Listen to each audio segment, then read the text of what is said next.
Bonsoir à tous. Nous sommes le 4 août 2020. Bienvenue dans votre émission Covid-19 à vos questions. Ce soir avec le professeur Claver Dagneron. Nous allons passer une fois encore l'actualité concernant la maladie à coronavirus à la loupe.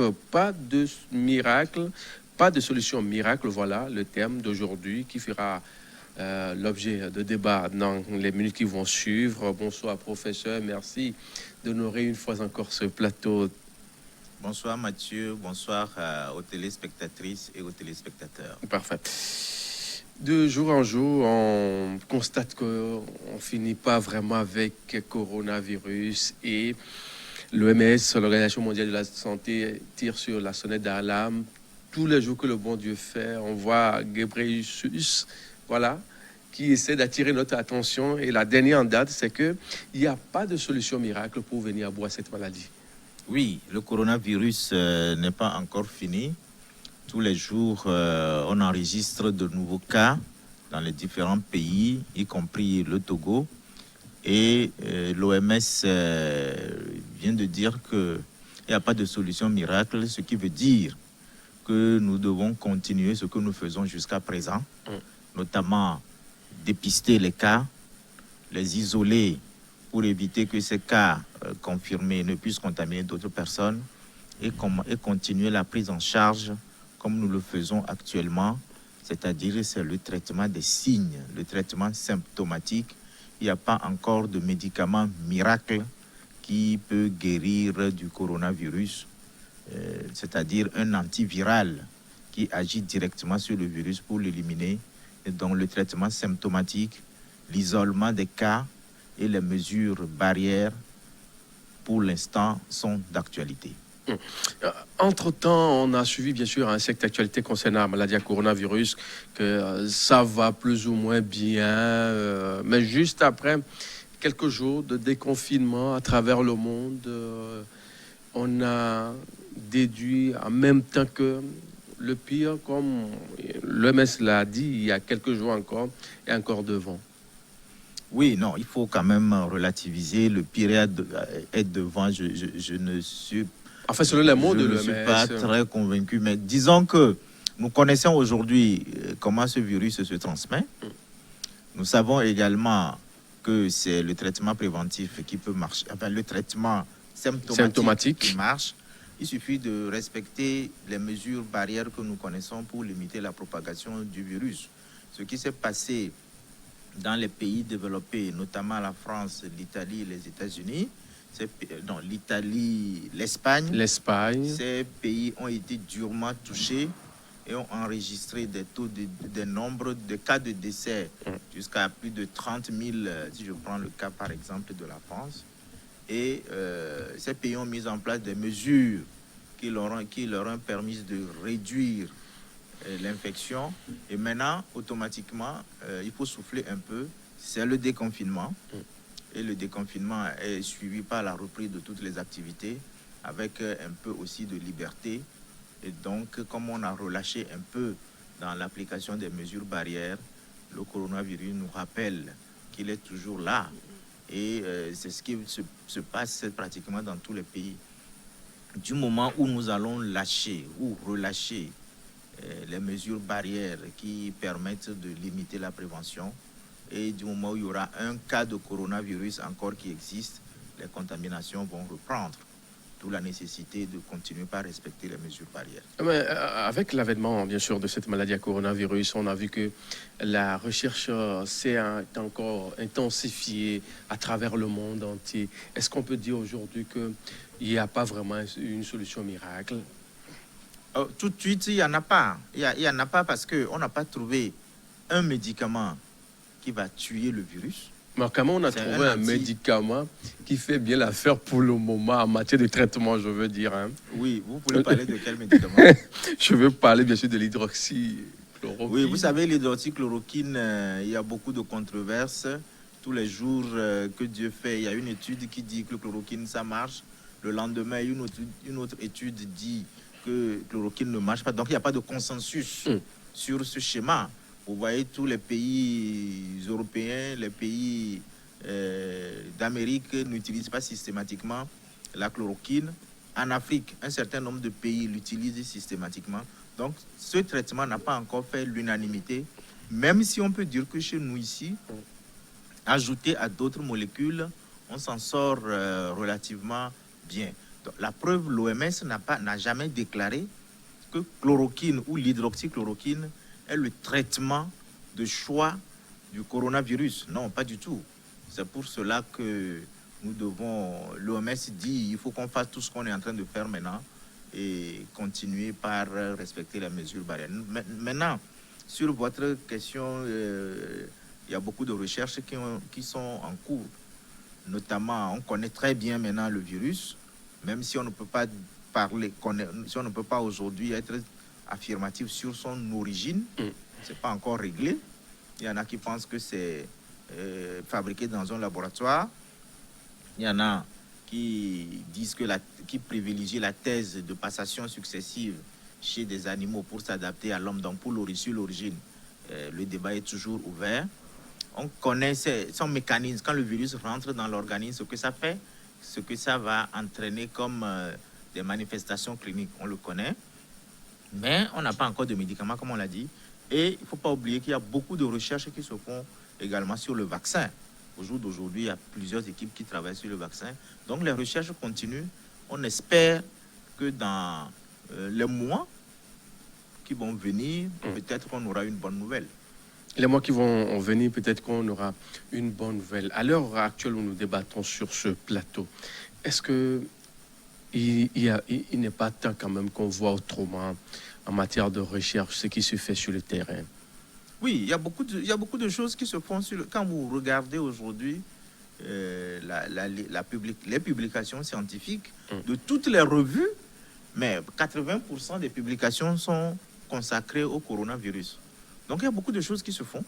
La preuve, il y a quelques jours ici, j'étais venu, nous avons débattu d'hexaméthasone qui améliore significativement le taux de guérison chez les patients qui sont gravement atteints, notamment les patients qui ont des gros problèmes d'insuffisance respiratoire. Nous connaissons aujourd'hui aussi très bien l'effet des médicaments que nous appelons les anticoagulants qui interviennent dans le traitement.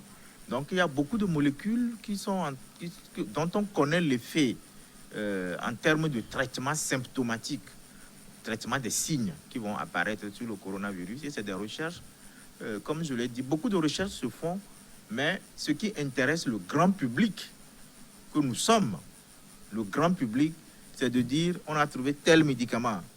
Quand vous le prenez aujourd'hui, vous êtes guéri de coronavirus, on n'en a pas encore.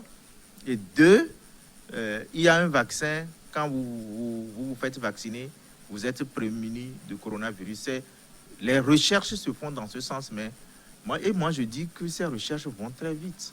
On n'a jamais vu une maladie une maladie transmissible, contre laquelle, en l'espace de 6 mois, peut-être moins, on est déjà arrivé à des niveaux de recherche qu'on a aujourd'hui pour trouver un vaccin.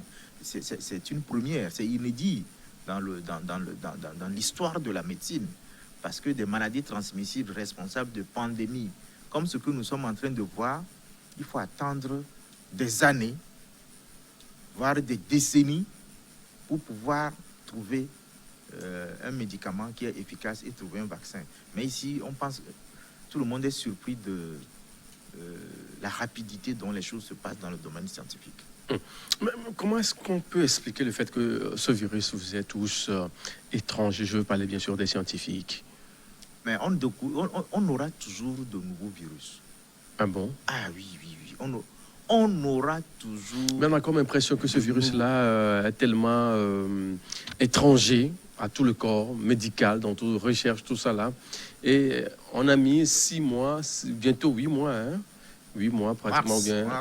Au Togo, si on prend dans le monde entier, c'était en fin décembre 2019. Oui. Donc on est dans la fourchette de 8 mois.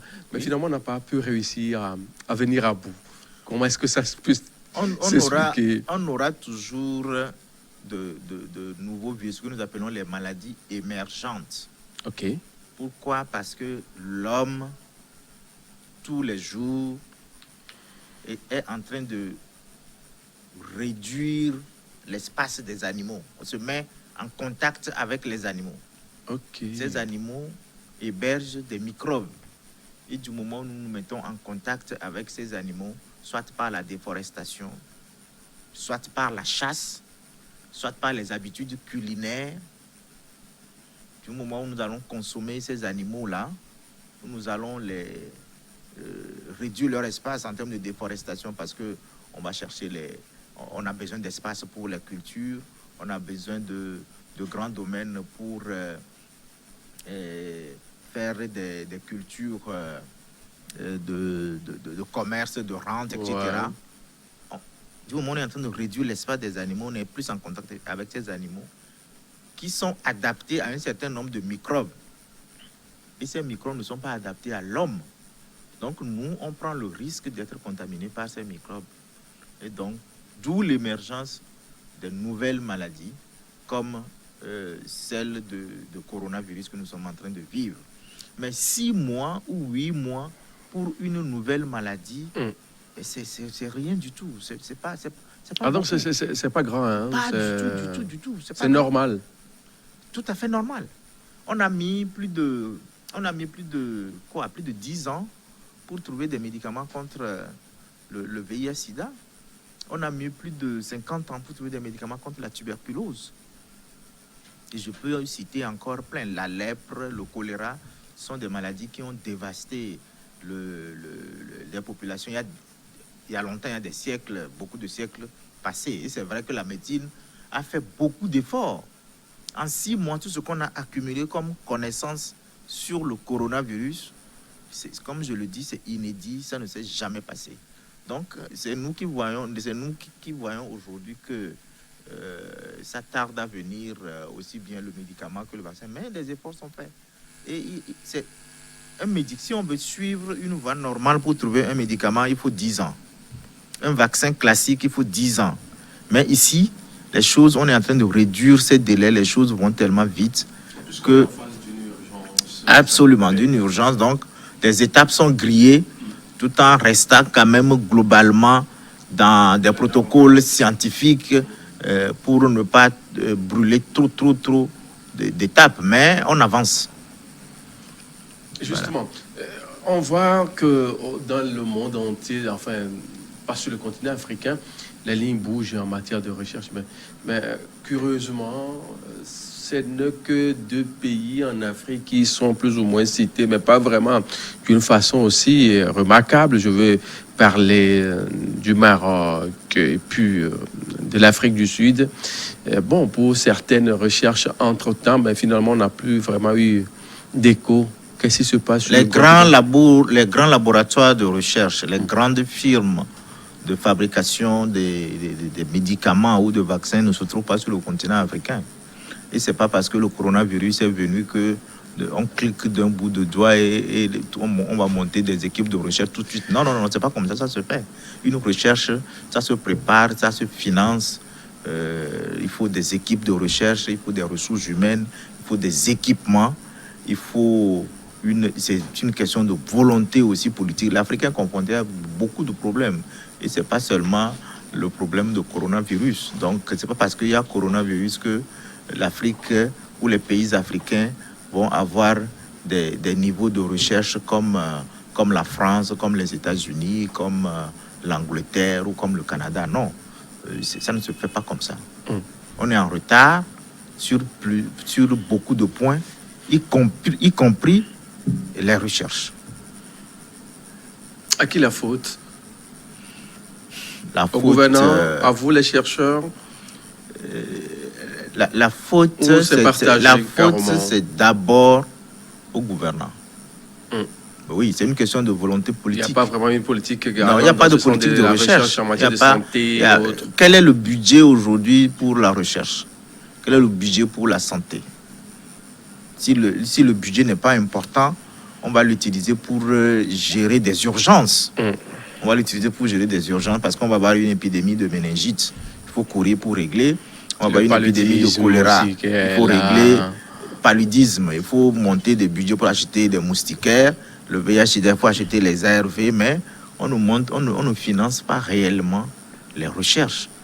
Et c'est dans tous les domaines, c'est pas seulement dans le domaine de la santé, dans le domaine de l'agriculture, hein, dans plein de domaines. Et les recherches sont reléguées au second plan dans les pays en développement.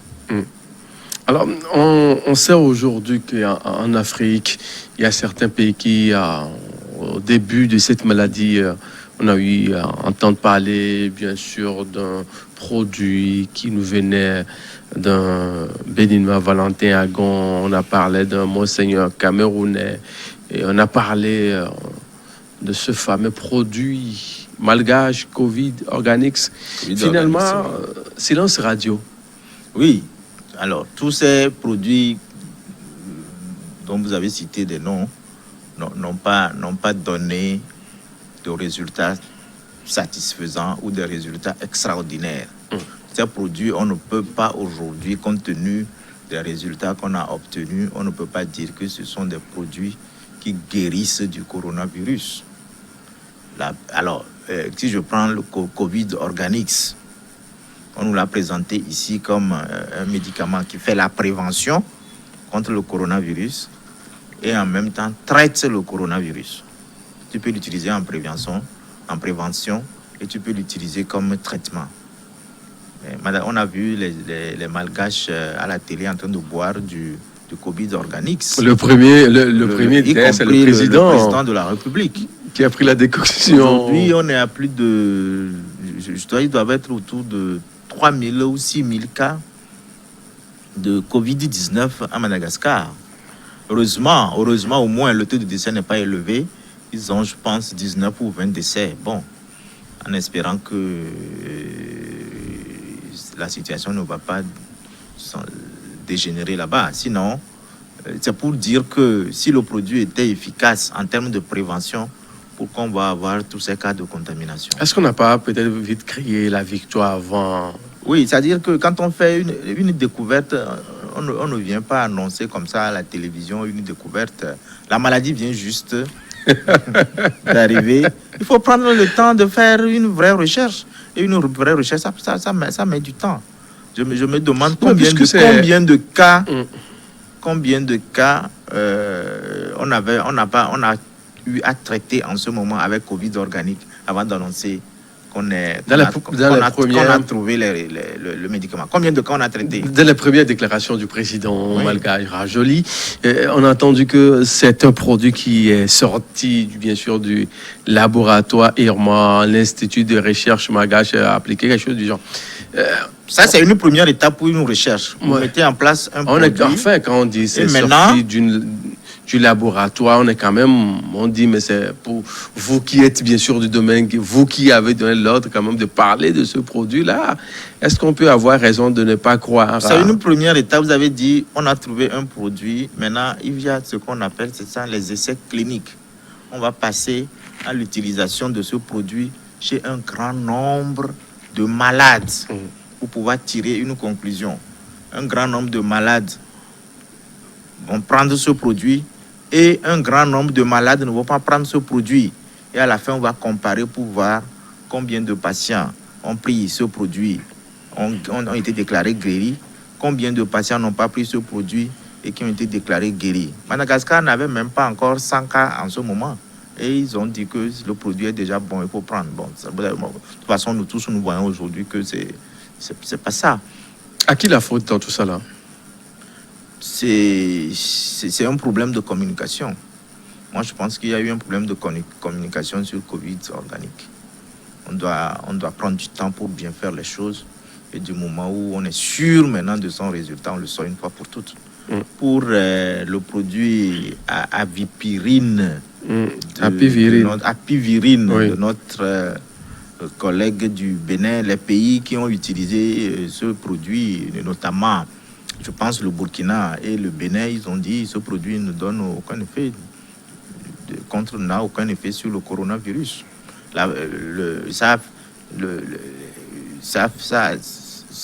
À peine on parlait de Apivérine comme traitement que 2-3 semaines après, l'information, ça a fait psy. c'est que ça ne marche pas. Si ça marchait, pourquoi on ne va pas l'utiliser? C'est un Béninois. Il y a des malades au Bénin. Il a mis le produit à la disposition de l'État béninois. Pourquoi on ne va pas l'utiliser si c'est bon? C'est parce qu'il n'y a pas plus-value en utilisant ce produit. Donc les gens ont trouvé que ce n'était pas nécessaire. Mais donc on pense qu'il y a cette crise de confiance-là, surtout en matière de ces têtes bien faites en Afrique qui font des découvertes, qui ne sont pas accompagnées, que ce soit politiquement, financièrement et autres. Et ça fait que l'échec, quelque temps après, se pointe à l'horizon. Non, c'est qu'il ne faut pas griller les étapes d'une recherche scientifique. Il faut aller pas à pas. Dans le domaine d'un médicament. Il ne faut pas griller les étapes. Il y a des protocoles clairs qui sont là. On les suit jusqu'au bout. Si c'est bon, pourquoi on ne va pas l'utiliser? Non, il ne faut pas griller les étapes. Faut pas, les gens font trop tôt des déclarations à la télé, sur les radios, que le produit, on a pris quelqu'un, 2 personnes ont pris, ils ont été guéris, le produit guérit tout le monde. Non, 2 personnes. Aujourd'hui, on voit que le coronavirus a plusieurs facettes. Et en fonction du patient qui est devant vous, l'évolution, elle est différente. Il y a des gens, ils n'ont aucun signe. Il y a des gens qui vont faire des formes très graves. Il y a des gens qui vont faire des formes mineures. Bon, vous déclarez que le produit, vous avez donné à 2 personnes là. Quel était leur statut? Puisque normalement, il y a des gens, on sait aujourd'hui que 80% des gens qui souffrent de coronavirus vont guérir. Donc, vous voyez qu'il faut travailler là-dessus sérieusement. Même les produits européens. On a essayé beaucoup de médicaments en Europe. On a utilisé les médicaments qu'on utilise contre le VIH, comme le lopinavir, comme le darunavir. C'est des molécules, quand les gens vont m'écouter, ils vont savoir de quoi je parle. Ils ont fait des essais aussi pour dire, ces produits existent, est-ce qu'on peut l'utiliser pour le coronavirus? Oui, ils ont fait, ça n'a pas marché. Ils ont dit non. Selon les résultats que nous avons obtenus, ces médicaments qui marchent très bien sur le VIH ne marchent pas sur le coronavirus. C'est ça. Donc, on ne donne pas un médicament à une personne ou à 2 personnes et on déclare que le médicament est bon. Non, c'est trop peu. La preuve des essais vaccinaux qui sont en train d'être faits actuellement en Afrique du Sud et aux États-Unis, le nombre pour l'essai vaccinal aux États-Unis, on a dit 30 000 personnes. Vous voyez le nombre? On n'a pas vacciné 3 personnes et puis on a dit, nous avons déjà trouvé le vaccin, c'est bon. Allons vacciner tout le monde entier. 30 000 personnes dans un essai qu'on va suivre sur au moins 3 à 6 mois. 3 à 6 mois, 30 000 personnes, avec des examens réguliers pour voir comment est-ce que ça évolue. Est-ce qu'on a toujours les anticorps? Est-ce qu'on n'a pas des effets secondaires? Est-ce qu'entre-temps, on n'a pas de problème de foie chez ces gens? Est-ce qu'on n'a pas de problème de rein chez ces gens? Est-ce que la circulation sanguine, les cellules de sang, qu'est-ce qui se passe? C'est tout ça là qu'on va essayer de mettre bout à bout, 3 mois, 6 mois, avant de déclarer, voici les résultats qu'on a obtenus, ce vaccin-là, c'est bon, on peut utiliser chez tout le monde. Non, ce vaccin, ce n'est pas bon, on arrête. On ne peut pas 2 jours trouver un médicament d'emblée comme ça contre une maladie qu'on ne connaissait pas. Vraiment, c'est impossible. Parfait. Le professeur Daingran, j'aimerais cette fois-ci m'intéresser à vous, à ce que vous faites depuis à l'université de Lomé, cette commission-là qui est composée, qui est à pied d'œuvre, qui travaille d'arrache-pied pour nous faire sortir le produit miracle devant décanter plus ou moins bien la situation. Et j'avais discuté avec un de vos collègues la semaine dernière, et c'est un problème de financement qui se pose maintenant pour pouvoir peut-être financer, je ne sais pas, la suite. Vous avez vu que nous, à l'université de Lomé, on n'a pas pris ces produits en 2 jours. Est toujours diplomatique dans tout ce qu'il fait. On a les formulations, on n'a pas donné à 3 personnes et puis venir crier ici qu'on guérit coronavirus. Vous voyez, on a dit non, c'est pas comme ça. On a les formulations, on s'est mis d'accord avec les promoteurs, c'est-à-dire ceux qui ont mis en place ces produits, et on a écrit un protocole qu'on a déposé sur la table. Et ce protocole, pour la mise en œuvre, va coûter je pense, c'est 60 à 70 millions. Ça, c'est un petit budget, c'est pas grand-chose. Pour faire quoi, au fait? Pour faire des examens de contrôle, Oui. pour rechercher les effets secondaires de ces produits-là sur le foie, le rein, l'hémato, c'est-à-dire la numération formule sanguine, et voir si on dit ce produit est efficace, c'est combien de patients on arrive à guérir, combien de patients vont avoir leurs résultats négatifs avant d'être déclarés guéris.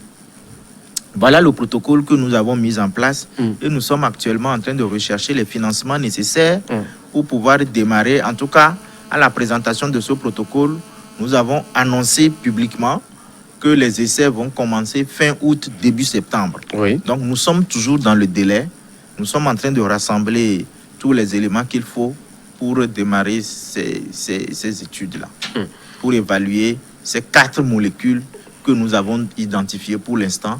Ces 4 molécules qui sont déjà passées au laboratoire, ces 4 molécules sur qui nous avons fait des recherches d'abord au laboratoire, sur lesquelles, nous avons fait des recherches au laboratoire et sur lesquelles nous avons fait des recherches chez les animaux. Maintenant, nous allons passer chez l'homme. Donc, vous allez passer à l'étape... C'est la dernière étape. Avec une évaluation, on va mettre ce qu'on appelle des bras. Il y a 50 personnes qui vont prendre la molécule 1, 50 personnes la molécule 2, etc., etc., et comparer à ceux qui ne prennent rien du tout ou à ceux qui prennent déjà hydroxychloroquine, azithromycine. Voilà. Est-ce que je peux venir comme ça de mon propre chef pour dire je veux qu'on commence par faire le test avec moi, choisir délibérément, ou bien un protocole qui est respecté dans votre démarche professionnelle? Vous parlez de la démarche scientifique ou alors du diagnostic de Covid-19 au Togo? Non, c'est-à-dire par rapport à la fiabilité de votre produit, oui. vous avez commencé les essais. Je peux venir comme ça? Non, c'est pas comme ça. Non. D'abord, il faut que, la personne ait un test positif de Covid-19. On veut faire des tests pour prouver si le médicament guérit ou pas. Donc, c'est ceux qui sont malades. Donc, c'est sur des malades? Absolument. L'essai va se faire au CHR Lomé commune chez les patients déclarés positifs à la Covid-19. Voilà. Donc, on ne se lève pas comme ça, on dit, on fait l'essai. Non. Nous, qu'est-ce qu'on cherche? Nous, on veut savoir, puisqu'on n'a pas de traitement au jour d'aujourd'hui contre Covid-19, traitement consensuel validé par l'OMS pour Covid-19. Nous avons des phytothérapeutes, des gens qui travaillent avec les plantes, les feuilles, les racines, qui disent qu'ils ont des propositions qui peuvent aider à guérir ceux qui souffrent de Covid-19. Notre essai, c'est de donner ces molécules à ceux qui sont malades de Covid-19 pour évaluer l'effet de ces produits-là chez ces personnes. C'est ce que nous voulons faire. Parfait. Est-ce que ce qui se fait actuellement à l'université de Lomé, entre vous, les professionnels modernes et ceux de la tradition, bien de la coutume, est-ce que cela ne vient pas relancer cet éternel débat qui est souvent fait autour de cette médecine aussi traditionnelle, entre guillemets? Quand on dit, ce sont des produits, on ne maîtrise pas les dosages, on maîtrise pas ça. Le problème ne sont même pas encore complètement finis. C'est la médecine traditionnelle basée sur ses valeurs propres à elle et que nous sommes en train de confronter à la médecine moderne. Donc, on essaie de trouver un minimum de consensus entre les deux parties, si je puis dire, pour qu'on puisse, tout en utilisant ces produits et en restant dans les protocoles qu'ils utilisent habituellement, et faire une évaluation réellement scientifique.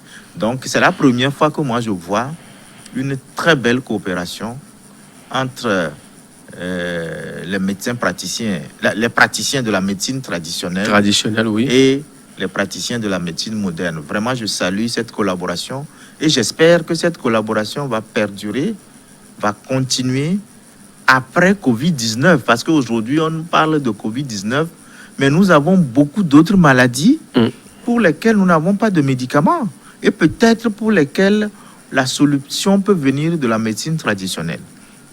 Donc, nous devons continuer la coopération et ne pas seulement se limiter à Covid-19.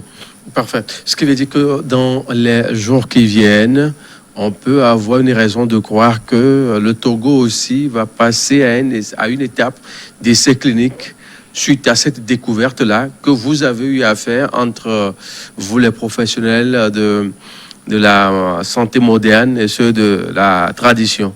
Nous sommes sur la bonne voie, nous sommes en train de rassembler les fonds. Je dis aujourd'hui que l'obstacle majeur, c'est de rassembler le budget nécessaire pour cette recherche-là.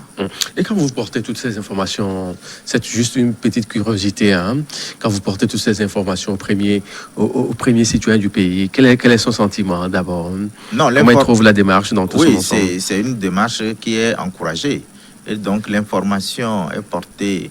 En fait, c'est une recherche qui est portée par l'université. L'université, oui. Et l'université de Lomé appartient à l'État togolais. Et donc, c'est une information qui est portée par le président de l'université de Lomé. C'est lui-même qui a organisé la conférence de presse pour diffuser l'information.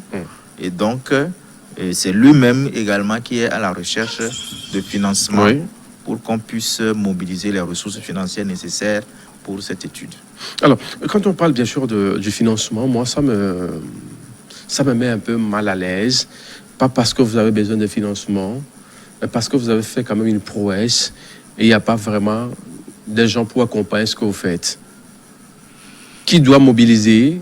C'est la présidence de l'université qui se charge de la mobilisation. Et moi, je suis convaincu que le délai que nous avons avancé, c'est-à-dire fin août, début septembre, jusqu'à arriver à ce temps-là, on trouvera forcément les moyens financiers pour démarrer. Parce que les produits sont déjà là.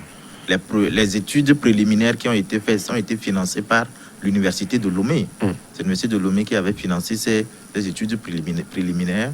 Et donc, l'université va se faire accompagner par soit les sociétés privées. Et je salue ici Sim Togo qui a déjà mis à la disposition de la présidente de l'université de Lomé une enveloppe dans ce sens. On espère que d'autres sociétés de la place vont emboîter le pas à Sim Togo pour qu'on puisse réunir le budget nécessaire à cette étude. Donc, on attend juste que le budget soit complet pour pouvoir démarrer les bonnes choses, hein, pour qu'on ait de bonnes informations qui vont quand même nous mettre plus ou moins à l'aise. Parce que... Attention, ce que nous voulons faire, c'est maintenant nous allons évaluer ces produits. Et l'évaluation, ça va prendre combien de temps? Nous n'avons pas dit, nous ne connaissons pas encore les résultats. À la fin de l'évaluation, mais c'est ça même qui est important. À la fin de l'évaluation, nous allons tirer une conclusion pour dire, sur les 4 produits, soit les 4 marchent, les 4 apportent quelque chose dans le traitement de Covid-19, où nous allons dire, il y a 2 qui marchent, il y a 2 qui marchent moins, où nous allons dire, sur les 4, il n'y a rien qui marche. On ne sait pas encore. Non, mais bon, vous êtes bien sûr des têtes bien faites. Vous ne pouvez pas quand même vous retrouver et nous faire sortir jusqu'à 4 produits. Moi, je vous ai dit. Pas avoir un. Moi, je vous ai dit. De toutes les façons, on a foi, hein. C'est comme à l'église, on a foi en vous. C'est notre souhait. On a foi à ce que vous avez fait. C'est notre souhait. On prie Dieu pour que, au moins, l'on arrive à avoir un produit qui fera mieux l'affaire dans les jours qui viennent. C'est notre souhait. On veut, mais si on ne trouve pas, c'est pas un échec. Non, mais vous devez trouver. Si on ne trouve pas, c'est pas un échec. Ça nous permet d'orienter les recherches sur d'autres maladies, comme je l'ai dit. Il ne faut pas que les gens se disent, dans les 4 formulations là, il faut absolument qu'il y ait un qui... On ne sait pas. Sinon, pourquoi on va faire la recherche? C'est parce qu'on ne sait pas. Dans les 4 là, il faut qu'absolument vous nous trouviez un bon produit. Tout simplement. S'il y a un qui marche, on reviendra vous le dire. Il y a un qui... Parce qu'on a dit, on va prendre un produit, on va le mettre pour 50 personnes. Oui. Et donc, on va les comparer à ce qu'on utilise actuellement. Hydroxychloroquine plus azithromycine, ou alors les gens qui prennent peut-être de la vitamine C ou les gens qui ne prennent. On compare. Il faut toujours comparer à quelque chose. Donc, nous sommes optimistes, on espère. On peut espérer. Ouais. On peut espérer. Voilà. Alors, comment se fait la coordination, enfin la collaboration, je veux dire, hein, avec les autres pays de la sous-région, surtout quand on a passé à l'étape d'ouverture des frontières aériennes bientôt, les terrestres, ça va commencer. Comment se fait la collaboration dans tout son ensemble? Alors, à un niveau un peu plus élevé, que moi qui suis ici, il y a des réunions qui se font entre les ministres de la CEDEAO pour coordonner un peu l'ouverture des frontières et harmoniser les procédures à suivre dans les pays. Je sais qu'il y a des réunions de haut niveau qui se font là-dessus. Il y a des réunions qui se font aussi avec le coordonnateur de la lutte au Togo ici, avec ses pairs dans les autres pays. Donc il y a une concertation. Tout ce qui est pris comme décision, c'est en termes d'ouverture des aéroports, par exemple, il y a eu plusieurs réunions là-dessus pour qu'on puisse harmoniser les points de vue. Parce que c'est le même peuple qui va se déplacer d'un pays à un autre. Donc il faut un minimum de consensus. Donc je pense que quand vous regardez même les documents ou les conditions de circulation de la CEDEAO, à quelques exceptions près, c'est pratiquement la même chose que tout le monde fait. Donc il y a une bonne coordination sous-régionale. Et il y a même des ateliers qui se font au niveau de la sous-région. Moi, j'ai participé, par exemple, à un atelier sous-régional en visioconférence entre les pays de la CEDEAO pour évaluer l'impact de Covid-19 sur les programmes nationaux de lutte contre le sida. Donc, on a eu à discuter et à arrêter quelques décisions qui seront portées à la connaissance de nos autorités. Donc, c'est ce qui se fait dans tout son ensemble. Oui, il y a une bonne collaboration entre les pays. Donc, il n'y a pas de problème là-dessus. Parfait. Nous allons nous intéresser cette fois-ci à votre terrain de jeu. Je veux parler de l'université de Lomé, là où vous travaillez depuis des années. Bon, il est bien vrai que nous autres, on n'avait pas fait la science, mais en temps, on voit le professeur Claver d'ailleurs qui dispensait ses cours bonnement. Avec Covid-19, c'est pas Zoom ou autre logiciel. Les présentiels ont commencé. Oui. J'aimerais m'intéresser à ça. Comment est-ce que ça se passe? Après 2 semaines déjà, non? Oui, 2 semaines, oui. On est dans la 3e semaine. 3e semaine qui vient de commencer, oui. Comment ça va dans l'ensemble? Ça va? Oui, il n'y a pas de souci. Moi, j'étais au cours la semaine passée. Tous les étudiants avaient leur masque. La distanciation physique est respectée. C'est vrai que moi, j'interviens dans une faculté où l'effectif n'est pas important. Ouais. Donc, on était dans une grande salle, il y avait même plein d'espaces non occupés. Donc, le cours s'est bien déroulé sans souci. Et mon collaborateur, le professeur Salou, parce qu'on fait la même discipline, est passé aussi faire des cours. Donc, cette semaine, nous, on n'est pas programmés. Ce sont d'autres enseignants qui sont programmés. Parce que, compte tenu de la situation, compte tenu de la distanciation, il faut quand même en tenir compte dans la programmation des cours. En tout cas, pour le moment, pour ce que moi j'ai vu, pour les facultés qui ont commencé, il est vrai que toutes les facultés n'ont pas encore commencé. C'est les écoles, on entend 11 écoles. Plus la faculté des sciences de la santé, nous on a commencé. Pour ce qui se fait actuellement, je ne vois pas de gros risques supplémentaires en matière de transmission de coronavirus. Et le message passe, les gens sont assidus, polis. Oui, comme d'habitude, comme avant. Les respects, en fait, des gestes barrières. Comme avant coronavirus, les gens sont polis, les cours se passent bien, les gens respectent les mesures barrières. Les gens respectent les mesures barrières, donc on fait les cours sans souci. Donc c'est un peu ça. Maintenant, le défi, ça va être pour les gros effectifs. Ah oui. Les gros effectifs. Oui. Donc, la FDD, lettres modernes, sociologie anglaise. Il faut fractionner, il faut faire des petits groupes. Peut-être c'est là où le défi va se poser. Mais pour les petits effectifs comme les nôtres, a priori, il n'y a aucun souci. On passe bien les cours et ça va pour le moment. Parfait. Donc, on peut avoir une raison de croire que dans les jours qui viennent, les examens vont À l'université, oui, on va bientôt programmer l'examen en présentiel, je veux dire. Oui, absolument, l'examen en présentiel, oui. Puisqu'on fait les cours en présentiel, il n'y a pas de raison qu'on ne fasse pas d'examen en présentiel. Nous, à l'université, en tout cas à la faculté des sciences de la santé, comme d'ailleurs dans les autres écoles, c'est l'examen en présentiel qu'on va privilégier. Parfait. Nous allons, avant de nous séparer, puisqu'il nous reste au plus 5 à 6 minutes, au plus, on va devoir jeter un coup d'œil sur les chiffres, en date bien sûr du 3 août 2020.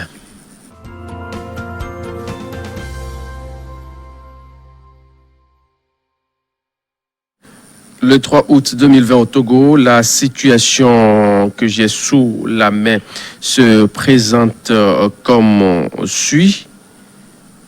294 cas actifs, 663 cas guéris avec 19 décès, 976 cas confirmés au total pour 43 708 nombre total de tests effectués sur toute l'étendue du territoire national, 5,67 tests pour 1000 habitants et 2,57 cas pour 100 000 habitants ces 14 derniers jours. Voilà un peu schématisé le Togo en matière de riposte contre la maladie à coronavirus. On tend vers 1000, hein? Oui, on tend vers 1000 et peut-être quand les chiffres d'aujourd'hui... puisque nous n'avons pas encore les chiffres de ce jour. Quand les chiffres d'aujourd'hui vont arriver, peut-être qu'on va se rapprocher. Oui, beaucoup plus de 1000, sinon même dépasser peut-être. C'est possible, parce que je n'ai pas les derniers chiffres. Mais globalement, on gère bien quand même cette lutte contre le coronavirus. On a 19 décès, de 2%, 1,9 à 2% de létalité. Bon, peut-être il faut qu'on fasse des efforts là-dessus, mais globalement, le nombre de cas n'est pas très important. Mais n'oublions pas que tous les jours, on a toujours des nouveaux cas. C'est ce qui inquiète dans la chose. On a toujours des nouveaux cas, entre 10, voire ces derniers temps, entre 10 et 16. Ce qui veut dire que le virus existe toujours. Et ça circule vraiment. Et que le virus circule. Et donc, pour le combattre, nous devons respecter les mesures barrières. On voit qu'on est en train de reprendre pratiquement toutes les activités. Cela ne doit pas nous empêcher de respecter les mesures barrières. Les mesures barrières, c'est le port de masque rendu obligatoire par le gouvernement. C'est le lavage régulier des mains à l'eau ou aux solutions hydroalcooliques. C'est la distanciation physique. C'est de ne pas se serrer les mains. Le port du masque. Le port de masque. Et si vraiment un déplacement n'est pas nécessaire, on reste chez soi. Pour éviter le pire. Pour éviter d'être contaminé par le coronavirus. Mais entre-temps, il y a une question qui m'a été souvent posée sur notre plateforme. Quand je prends le soin de parcourir les messages qui nous sont laissés par rapport à cette émission, on se demande qu'est-ce qui n'avait pas marché vraiment. La semaine dernière, on a enregistré jusqu'à 2 décès, voire 3. Oui, ces décès, la plupart... Il y a 2 de ces décès qui... En une semaine, c'est... Oui, qui sont arrivés avant que ces gens n'arrivent même au CHR Lomé Commune ou dans les sites de prise en charge. Ils ont caché la maladie. Ce qui veut dire que ces gens sont arrivés tard. Ce qui veut dire que nous devons faire un effort dans l'identification des cas. Oui. Nous devons être plus attentifs aux signes de Covid-19 pour consulter très tôt. Je suis persuadé que si les gens là ont consulté tôt et qui sont évacués au CHR Lomé Commune avec le dispositif qui est là-bas aujourd'hui, peut-être que ces gens se seront sauvés. Donc, vigilance. Si on a les signes, la toux, la fièvre, l'éternuement, tous ces signes, difficultés respiratoires, il faut consulter très tôt pour bénéficier du dépistage gratuit. Le dépistage Covid-19 est gratuit et la prise en charge, elle est gratuite pour l'instant dans notre pays. Il y a tous les dispositifs pour sauver des vies. Parfait. Merci beaucoup, professeur Daïran. Ce fut un plaisir de vous avoir de temps en temps. D'ici la fin de semaine, on est le mardi. Peut-être qu'on se reverra encore dans le cours de la semaine. C'est un plaisir. Pour parler encore coronavirus. Partagé. Bon retour sur vous. Messieurs, mesdames, merci de votre fidélité à notre antenne. Claver Daïran, il est professeur et spécialiste du domaine avec lui nous avons passé la loupe sur le thème. Très bonne suite de nos programmes à vous tous et à très vite.